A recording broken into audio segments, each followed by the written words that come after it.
Cosmos 2251 and the iridium 33, because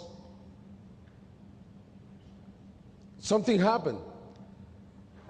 We don't know yet what happened because, as you know, the orbits of these satellites are always steady. They haven't been able to explain why there was this crash. And it's possible a new warning, because after September 19, 2006, we had the beginning of this new era. You have to remember that day, because a little object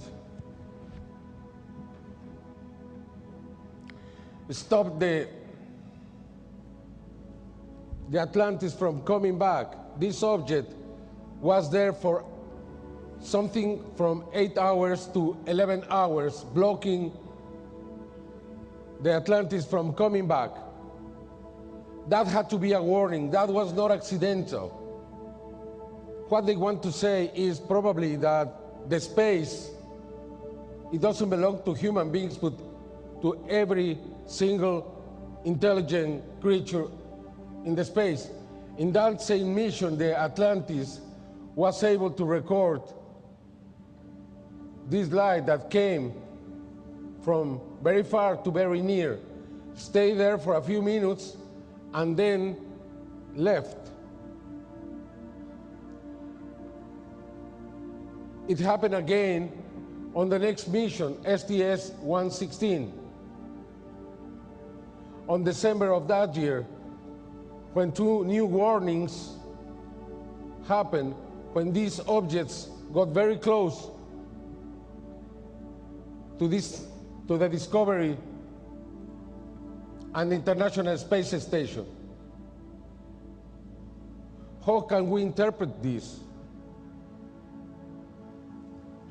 And now we have this crash between two satellites, an impossible crash. The space trash that is in the space is not floating anywhere. It is controlled. They know exactly where every single one of these crafts or remainings of old missions are.